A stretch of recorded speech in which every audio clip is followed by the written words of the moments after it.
Hello guys, welcome back to this channel. तो आज हम फिर से खेलने जा रहे हैं अलोन लद्दाख। तो अभी देखिएगा इस कमरा में क्या करने पड़ेगा हम।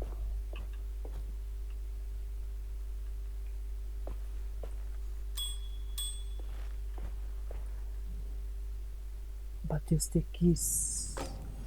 अच्छा हुआ इस कमरा का चाबी मिल गया हम, वरना हम तो दूसरा वाला कमरा जाने पड़ेगा। लेकिन repairing the boiler. Saw your notice in the boiler room. You should know Mr. Chance won't be coming back. I got no business being in there myself, but you can take a valve from the wine cellar if you wanna try to stop the steam pouring out. Be careful.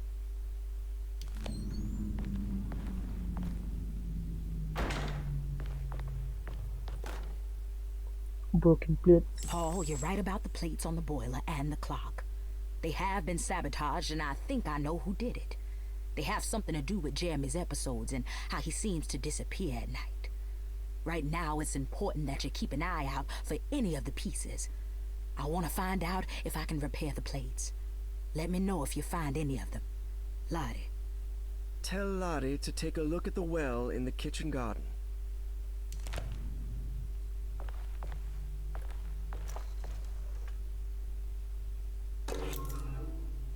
Rooms D number 6.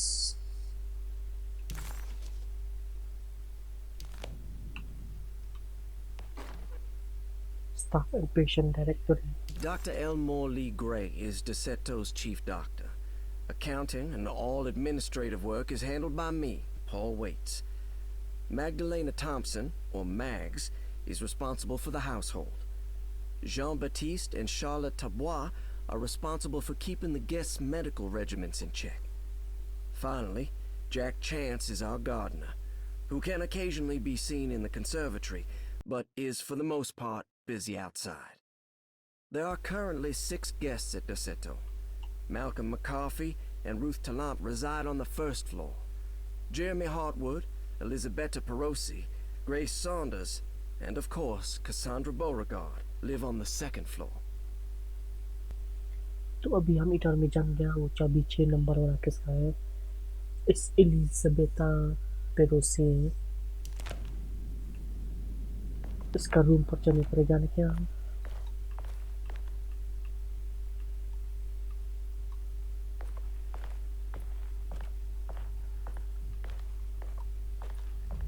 There's no way I can get into this thing.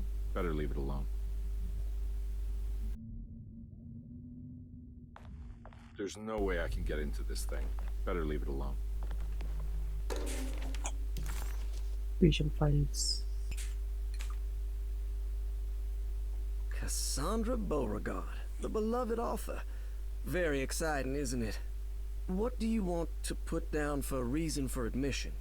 What her agent told us. Cassandra suffers from writer's block and needs to finish her moving picture script before the end of June. Mr. Chardot suggests Cassandra's heavy use of barbiturates is holding her back and risks ruining her career. And how should we summarize her personal history? Let's keep it short. Cassandra Beauregard is a beloved crime author who managed to pull herself out of poverty and into stardom. 5 years ago, she tried killing herself by jumping off a balcony. The incident left her a cripple and now relies heavily on her wheelchair. And for diagnostic impressions? Cassandra suffers chronic back pain following her suicide attempt. She self-administers morphine to keep herself ambulant, but has become addicted and the desired effect is now lost. The drug abuse clouds her mind, and she is unable to focus on real life. To save herself from this insight, she instead makes up stories to fill out the gaps in her own thought process, resembling the Korsakoff syndrome. Oh, bravo, Doctor. How will you treat her? First of all, she needs to be weaned from her drug addiction, and hopefully it will resolve her compulsive lying. Then look into permanently numbing her pain in her back through surgery. Finally, deal with her suicidal thoughts. Fantastic. With such a short time before June, I really hope she gets better soon. We will do what we can. Grace Saunders, 11 years old. Reason for admission?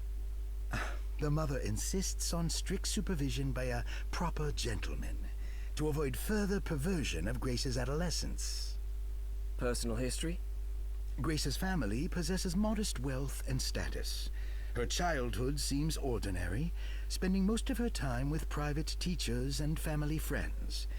Grace's father recently passed away, leaving her mother the sole caregiver. And diagnostic impressions?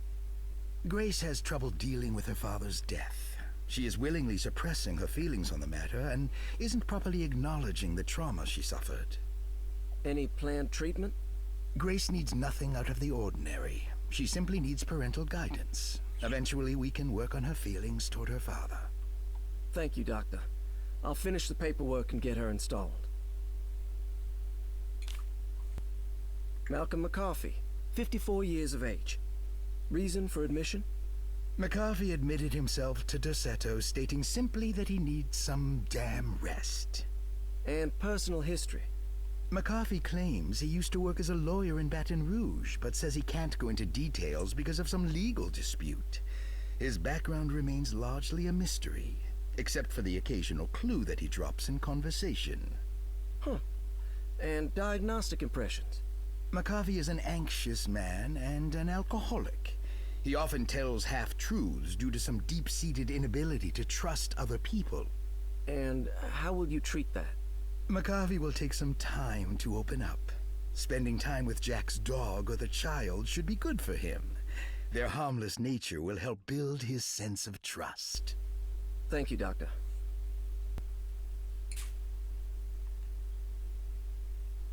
Elisabetta Perosi, 33 years old? What should I put down as reason for admission? Well, Perosi broke into Derceto and was found wandering the grand parlor. She was confused and suffered partial amnesia.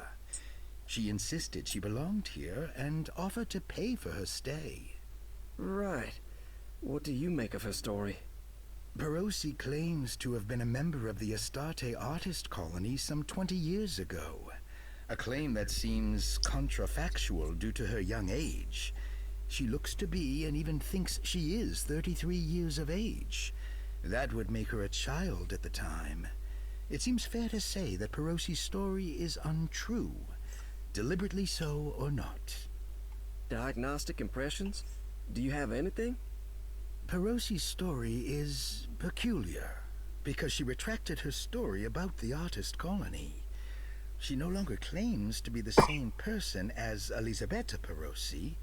However, my staff's research has confirmed there was a Perosi at that time who was in her early 30s. I suppose this case will take some time to investigate. How will you go about it? I wanted to contact the real Perosi, but it seems the whole colony disappeared one night. September 29th, 1915, during a hurricane. I will have to take it slow and figure out what this spell of impersonation could have been. Oh, I'm sure it will all clear up eventually. Thank you, Doctor. Ruth Talon, 29 years of age. Reason for admission? Ruth's father wishes that his daughter be removed from New Orleans nightlife for the foreseeable future. He fears that her overly free spirit is tarnishing the family's reputation. Sounds simple enough. Personal history? Ruth comes from considerable wealth. Her family owns several hotels and restaurants. Unlike the rest of the family, her sense of adventure has taken her around the world, including France during the Great War as a photojournalist. The last decade, she has provoked many rumors of being a debauched flapper, bordering on nymphomania. And diagnostic impressions?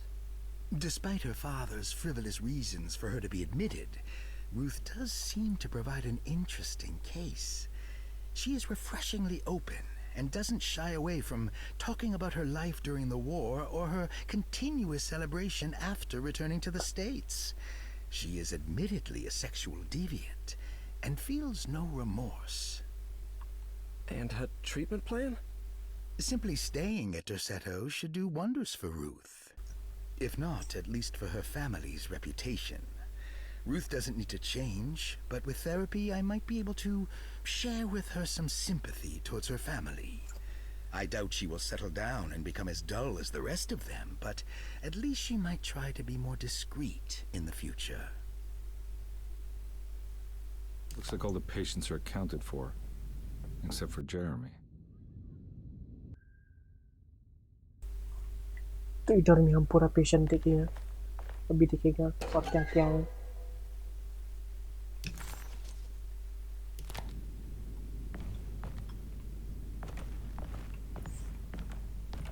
ये बोलता पूरा patient है उधर में, लेकिन वो Jeremy नहीं है लगे।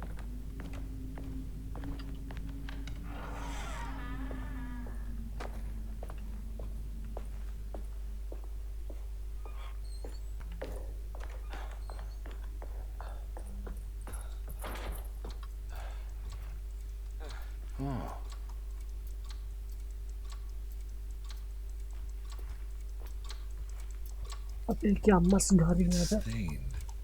Looks like some kind of rot. This must be the clock that Jeremy wrote about in the Commonplace book. Looks like the plate that held the talisman in the seance room. But it's broken and missing some pieces.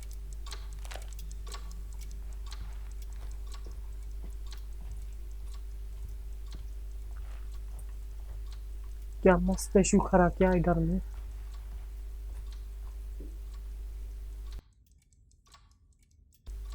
तो आज का video सिर्फ इतना ही। अगर इस game को अच्छा लगा तो ज़रूर लाइक करो, सब्सक्राइब करो, चैनल को शेयर करो।